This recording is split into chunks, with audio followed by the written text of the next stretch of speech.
Hop over to the third and fourth real quick. And we're going to stop with this and a few general rules that I'm going to ask you to read as well. Hurrying through this, 5-inning game, a different time limit of an hour and a half, 5-run per half-inning run limit.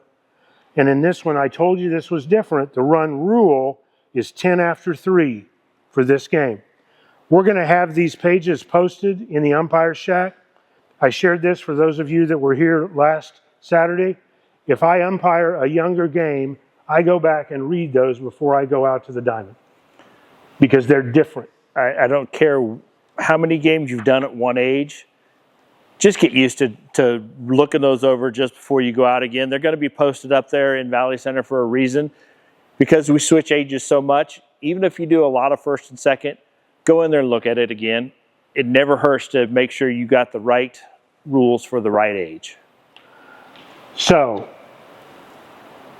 finishing the list here, pitcher can only pitch 3 innings. Do I expect the umpire to keep track of the number of innings pitched?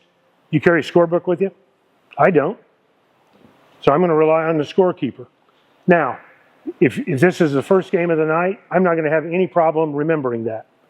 Because when we get to the end of the third inning, moving into the fourth, if I see the same pitcher go out, I'm going to question the coach. Coach, pitcher can only pitch 3 innings. This is inning 4. Same pitcher all 3 innings. He's done. Make sense? And we need to enforce that. We don't want to wear their arms out. No drop third strike, no infield fly. Listen to me, because this will be an issue. The teams that are moving into third and fourth just played first and second, where there's an overthrow rule. Let's see, this is in boldface. It's in capital letters. Even the old guy with cataracts can read it. No overthrow rule on a batted ball. That means we're taking a step in the progression of moving toward real baseball or softball. Does that make sense? So the overthrow rule that applied to first and second does not apply to third and fourth or any other older age group. Will that be a problem? Yes. Yes, it will be a problem. And again, this is for a batted ball. Batted ball. Ball put into play. Yep. Because it is different if there's a steal attempt. Here's the reason that I wanted to get into the third and fourth, because you will need, in the coaches meeting, in the pregame conference, you're going to want to confirm, I do it and I'm old. I want to know whether it's an American or a National League game. We're going to have both this year in more divisions than we had last year, okay? In this one, some of the biggest rule differences exist. Because if you look at Rule 13 in the age-specific, base runner cannot lead off and must remain in contact with the base until the ball has left the pitcher's hand. So if I'm the base umpire for that age game, should I ever find myself here at the time that a pitch is going to be made? No. I'm in a crappy position because I got my back to the base runners. I can't see whether they lead off or not. I need to be on the outside of the base paths and be working the perimeter of the field behind the fielders. Does that make sense? American League only. 10th player may be used. Where does that 10th player have to be? It's the same rule that applied in first and second. Outfield. Don't let them crowd the infield. The kids have a hard enough time putting enough bat on the ball to get it through them. American division only, stealing is where I'm at. Base runner must maintain contact until the ball is left the pitcher's hand. In that situation, the pitcher can't make a pickoff move. Look at the next sentence down. The base runner may advance 1 base on an overthrow. So a runner at first takes off and steals second. Can he continue to third based on the rule reading? No, he can't. He's got to stop at second. Merry-go-round comes to mind. And some coaches will be really aggressive, telling their kids, run, run, run, run, run, run, run, go, go, go, go, go, go, go. That's not teaching good baseball, because the older they get, those runners are going to be dead ducks really quickly.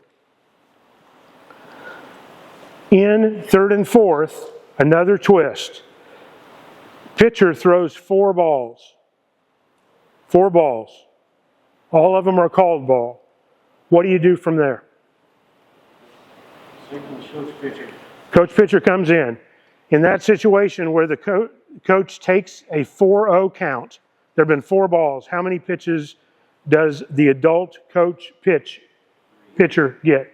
3, unless they foul off the last one. Then they keep going. Everybody follow that? And that's in the American League. The American Division. Each batter shall pace the player pitcher first. 4 balls, continue their at bat, up to 3 additional pitches. So, I'm trying to short circuit this.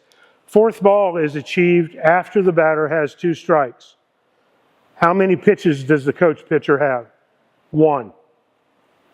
And you want to say that. Coach, sir? You got 1, Coach. That's right. Right. Tell them as they come out. Tell them as they come out. Coach, you got 1 pitch. And if the coach is smart, he tells the batter, unless this is behind you, you need to be swinging. Okay? So, that actually segues pretty good to the no pitch, which is at the top of the next page. We need to be consistent in doing this. And this rule was changed, I think 2 years ago, to add clarification. If a pitcher is pitching to a right-handed batter, when does a no pitch apply? You can read them. This is open book. Bounce it in front of the plate, I think, is what was just shared. Somebody else. Pitches over the head. Over the head. Up high. What else? Outside to where you can't reach it. Now, the guideline says halfway through the batter's box. That's a judgment call. If you got to have an 8'2" before to hit the pitch, it's probably a no pitch. Okay? There's one more scenario that exists. Do it again. Hits the batter. Hits the batter. If the coach is doing it, the kid stays there. He does not go to first base. If the kid pitcher is throwing and he hits the batter, that batter goes to first.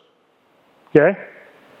What's the other last no pitch call for where a pitch is located? Behind the batter. So, bounces short, is up over their head, so far outside that you can't reach it, or it's behind the batter, behind a batter's back. Let's say it's a right-handed batter here. Those are all no pitch scenario. What does the umpire do? Make it loud and clear. As a matter of fact, I probably put my hands up to make sure I catch everybody's attention. That's a no pitch. Unless the batter swings. And if the batter swings, the swing always takes precedent. So let's be clear about the over their head. Stand there. If that ball comes in and it is right here from the coach pitch, is that over their head? Then does that count as one of their pitches? Yes, you will get a lot of coaches that say that was way too high. This is way too high. The rule is above their head. Read it. All you got to do is read the rules. I'm telling you, coaches won't. Again, I've said it once, I'll say it 1,000 times. You have to be the authority out there. They won't read these rule books. They won't understand these rules. You guys have to be the authority. Know them better than anybody. I mean, my goal is for you guys to know them better than us. We ask you questions, right? Know these rules.